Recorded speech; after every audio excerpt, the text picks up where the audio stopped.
咁多敵人逼你，人逼你，人逼你咪一班人嗰你走嚟逼我馬，逼老虎而家，逼，你喺阿媽度逼出嚟，逼。喂，歡迎收聽 Big Big World， 我係阿 Bruce， 我係林日晨啦。咁今日就首先好驚啊，因為其實我都冇乜睇新聞，但係富途牛牛俾人搞呢單嘢咧，即係拖到今日都真係所以見到阿神都想問一問，因為喂而家我啲股票咪凍過水，好驚喎。唔係咁又唔使咁驚嘅，但係實際咧，大家都知道呢單嘢係乜事啊？真係。其實大家都知道呢單嘢都幾日㗎啦。香港地其實而家靠咩啫？靠北水啊嘛，靠大陸人啊嘛，仍然都係靠大陸客。我哋講到要轉型咁耐都唔緊要啦。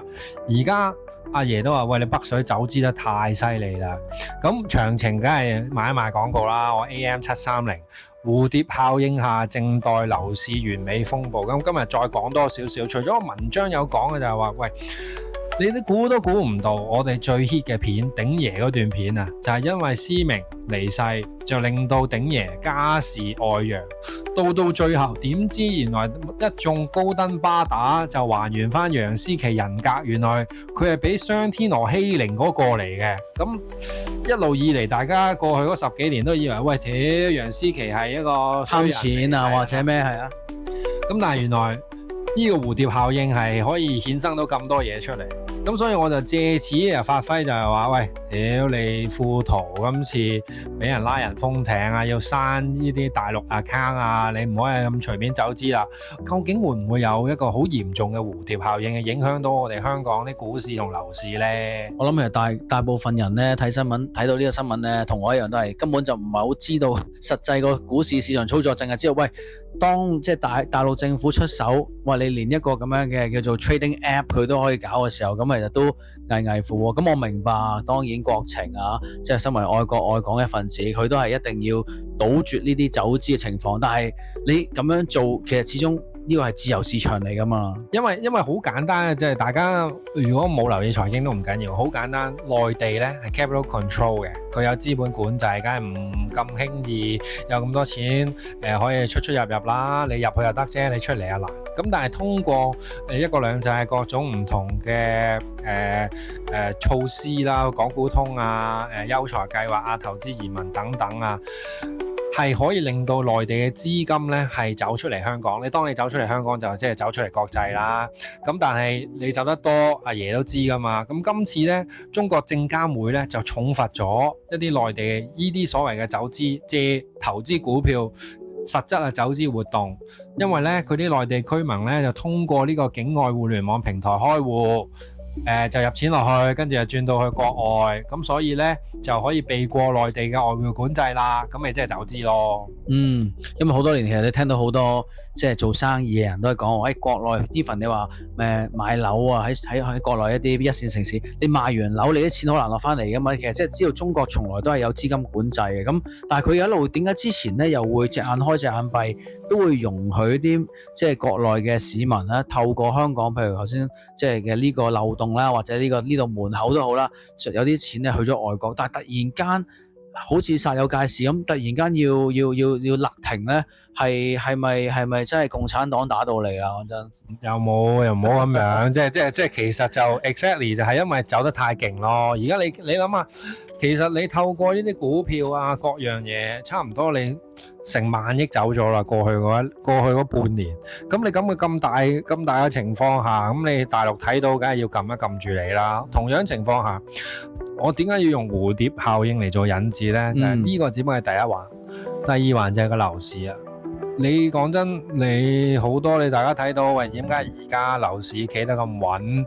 大家有睇開個專欄又好，冇睇開個專欄又好，點解而家樓市好似好小陽春喎？其實就係內地人嚟買樓啫嘛。其實我見到好似係一車大陸人車落嚟買嘅，都嗰啲新盤都係。佢好多就係叫我哋俗稱叫西餅客咯，好似買一打咁啊，買蛋糕咁啊，係咯，咪就係叫西餅客咯。咁但係其實呢個勢頭以前曾經香港回歸咁多年都曾經出現過啦。咁你諗下而家喺一個叫做資金管制嘅情況之下，啲人其實就更加會將啲錢谷咗去樓市嗰邊。其實我唔係好識睇個市都好，都明白呢樣嘢有少少係叫做虛火喎，真係。冇錯，exactly，呢個虛火呢個用得好好。咁你大家諗下。之前我哋種種咁多原因由2010幾年到最近呢幾年，大家都講話喂，好多嘢都係土地問題、經濟問題所引發嘅社會動盪。到而家突然間又話回咗30%，由高位回咗30%啦樓價，而家又炒翻上去10幾個%，咁咪即係冇乜點跌過。咁你變相香港仲係靠住樓市經濟嚟撐住，對香港整體經濟係咪好事啊？我諗呢樣嘢好多市民，就算你話而家經歷咗咁多叫做社會事件啦，可能都會睇清楚到嘅啦。當然啦，早期呢。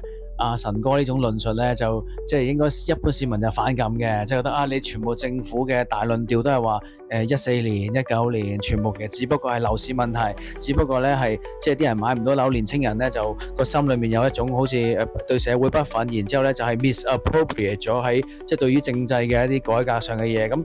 呢個論調咧，其實曾經都有出現過，就喺高官嘅口中嘅。但係我唔首先唔係即係話貼阿神哥，即係有啲咩 label 啦，因為我哋都係愛國愛港嘅，即係建制 B 隊嚟嘅。咁我諗應該咁講，過咗幾年，其實睇翻咧香港呢個結構性問題咧，其實係 more than just 嗰啲政治爭拗，而係無論你係有冇民選特首都好，你個問題就係你啲人都買唔到樓，咁你呢個 frustration 係真噶嘛？佢係咪真係 directly 或者直接地引致到社會事件呢？我哋不得而知，但係你唔能夠話完全係霸住咗唔講佢噶嘛？咁而家你30%即係跌翻落嚟，然之後又上翻去，咁而家我都同意啊，即係而家你見到啲數據呢，買新樓嗰啲人呢，成交嗰啲呢，都唔係香港人嚟嘅，即係自住個比率好似好低嘅，都係變咗又係炒賣賣，咁呢樣嘢其實憂心咯。以一個香港人嚟講，我覺得係啊，到最後樓價炒高咗，你啲 local 嘅本地香港人又係要食啲貴樓價，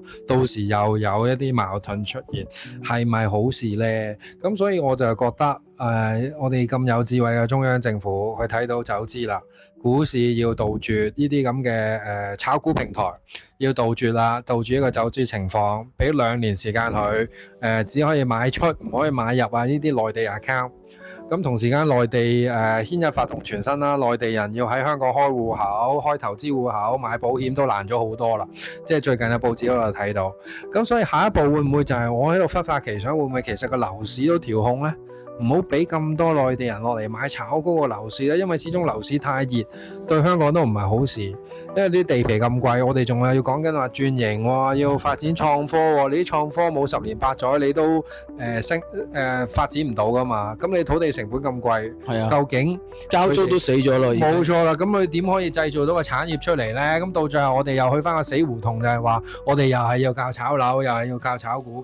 呢啲係咪我哋為政者或者中央政府，甚至乎連香港市民想見到嘅現象呢？我相信唔係咯。我覺得阿神哥最後補多句好好啊，為政者、中央政府同埋香港市民，其實有時咧呢個世界一隻手掌拍唔響，香港人都有種劣根性咧，係即係信樓嘅一樣嘢。咁呢樣嘢其實係你好難話，譬如一個政府，你可以有個你當佢一個魔頭，或者一個地產霸權，你覺得佢係一個魔頭，你去即係純粹挑戰去 blame 佢。但係香港人自己仍然願意係即係接個樓市啊，亦都自己唔願意放棄個樓市，咁好正常，因為大家好多人可能個身家綁咗喺個樓市度，但係你就係一種叫咩共業咯，我覺得呢樣嘢係即係一個社會嘅共業，其實唔係話我哋一時三刻可以做到啲咩？唔通你話而家我就一齊唔信樓咩？但係呢個只係一個經濟調整，即係呢樣嘢長痛不如短痛，因為佢始終會發生嘅。你繼續將佢夾硬谷個樓市上去，其實即係話重蹈覆轍，我哋香港又會面對翻以前種種嘅問題。而我諗香港人都要諗下呢個，譬如一國兩制呢一樣嘢咁巧妙，即係我哋即係一定要擁護啦，身為香港人。但係一個係講緊房住不炒啊，我哋嘅習主席講緊。咁你呢個國家嘅政策點樣去套翻喺一個高度資本泡沫嘅香港度呢？咁其實呢個問題真係好考從政者，亦都香港市民自己都要諗下。喂，其實你唔滿意政府都好啊，但係你其實人生有幾分之幾係為地產商工作呢？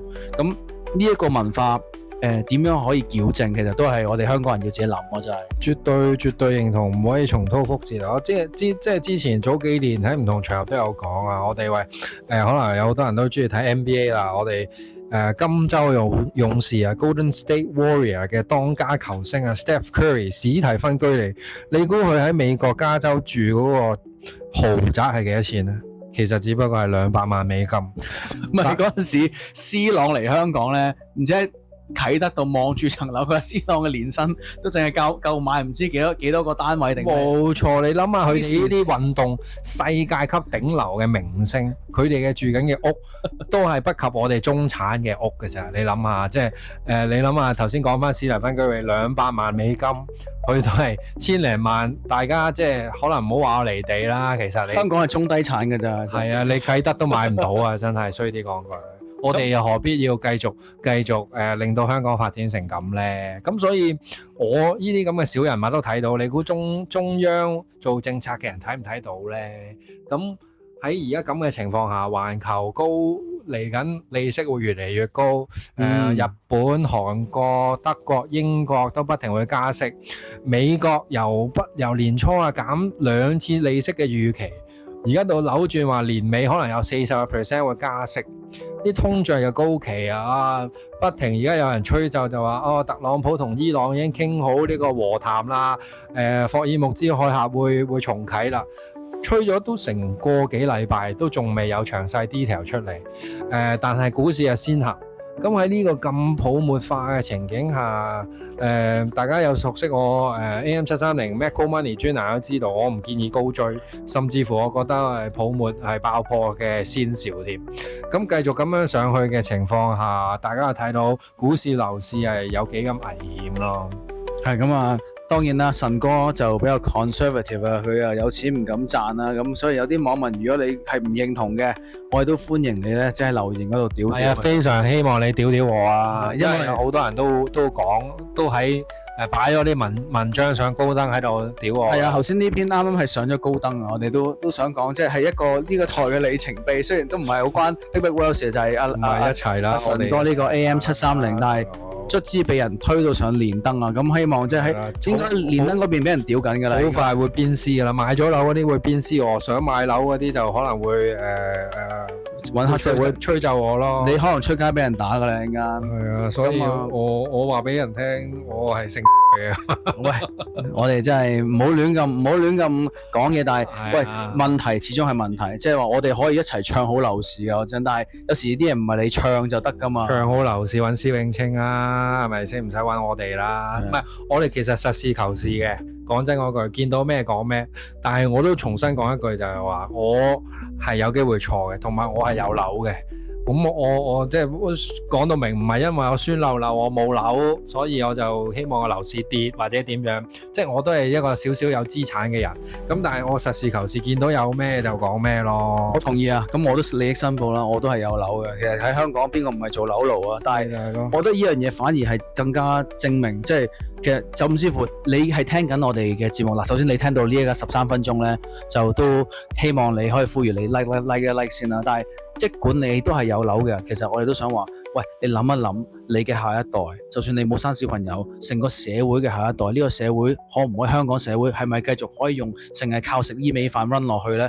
你都有時會話，喂，就算佢跌一跌，其實我哋自住嘅啫，啲樓我哋又唔係炒嘅。咁你對呢個城市有愛，你咪願意高價咁樣去接啲樓咯。咁但係呢樣嘢唔係炒嘛。咁但係你如果話係希望可以繼續去食住呢個叫做炒勢，其實呢樣嘢唔單止係危險啊，對於香港嘅長遠發展都未必係好。咁希望即係唔係淨係講政府，唔係淨係講地產商啦，我哋自己香港人都要去調整下我哋嘅價值觀啦，應該話。冇錯啊，所以 anyway 講就講夠啦，即係希望大家睇落俾多啲 comment 我哋啦，留言啊，我都好想就係過多一排繼續升嘅時候，大家喺留言度串下我啊，話下我啦，最緊要有 noise 啊嘛。編咗呢集喺上面，一路喺下面接收嗰啲地產教嘅信徒喺度屌我哋，好唔好啊？好啊，多謝你。好啊，咁我哋今集講到咁多先啦。係咁啦，拜拜。